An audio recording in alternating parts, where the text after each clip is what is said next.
He's accused in a deadly Christmas Day crash that claimed the lives of two teens in 1988. Decades later, police caught up with him in Toronto. CTV's Sean Leathong joins us live from the Church and Wellesley neighborhood with the story. Sean. Well, Nathan and Michelle, Lutts himself was actually hosting a trivia night at the bar behind me once a month. He seemed to be leading a relatively regular life. That is before authorities caught up with him. This image of a man known in Toronto as Patrick Lighthelp is alleged to actually be this man, Patrick Lutts Jr., a fugitive from the United States on the run for 23 years, charged with manslaughter in the death of two people in Florida back in 1998.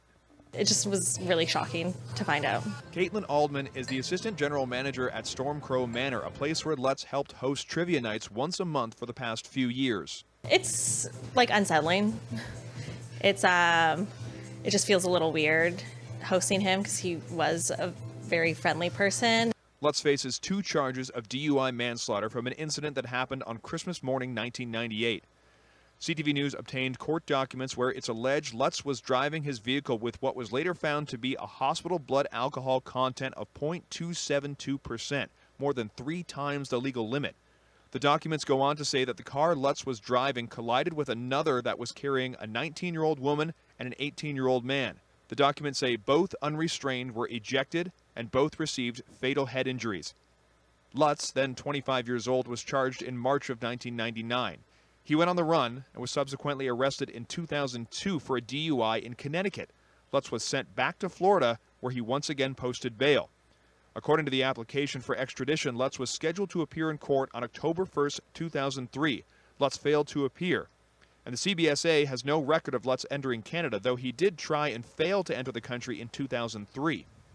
According to the court documents, police received an anonymous tip in 2024 where Lutts was eventually traced to this apartment building in the Church and Wellesley area in Toronto. Using the alias Patrick Lighthelp, it's alleged Lutts was working as a life coach and psychic, and he was very social, hosting trivia nights at Stormcrow Manor. He would host the horror trivia, so there's like a lot of interactions with that. Just a nice person. I don't like saying that now. Lutts was arrested by Toronto police back in February. The state of Florida has requested that Lutts be extradited for the purpose of facing these charges.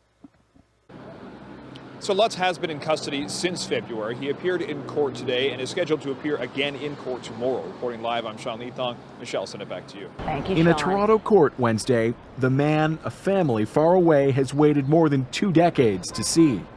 On a live video feed, Patrick Lutts Jr. appeared from jail before an Ontario judge, a far cry from his days of drinking, skiing, and partying while fleeing manslaughter charges in Florida.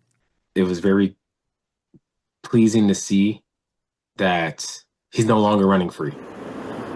Prosecutors in Orlando allege Lutts was driving drunk on Christmas morning 1998 when he crashed his truck, killing teenage couple Nancy Lopez and Darvin Javier Tejesus Taboada. Lutts was charged but skipped a plea hearing and vanished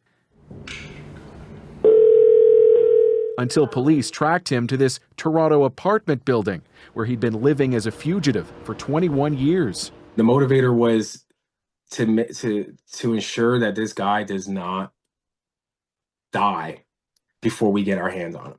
The search coming to a head last year when an online tipster revealed to the family, "I found Patrick Lutts," sharing with them and investigators social media pictures of the fugitive in Toronto. I looked at the picture, I looked at the photographs that they sent over, and I'm like, is this him? Could it be? Now, in a court filing exclusively obtained by CBC News, Lutts admits fleeing was a mistake and he's tired of running.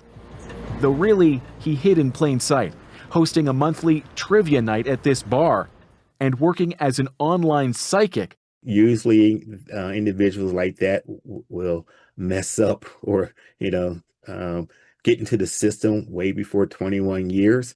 If Lutts is extradited and convicted, Lopez's family plans to visit her gravesite and finally grieve in peace. Thomas Dagg, CBC News, Toronto.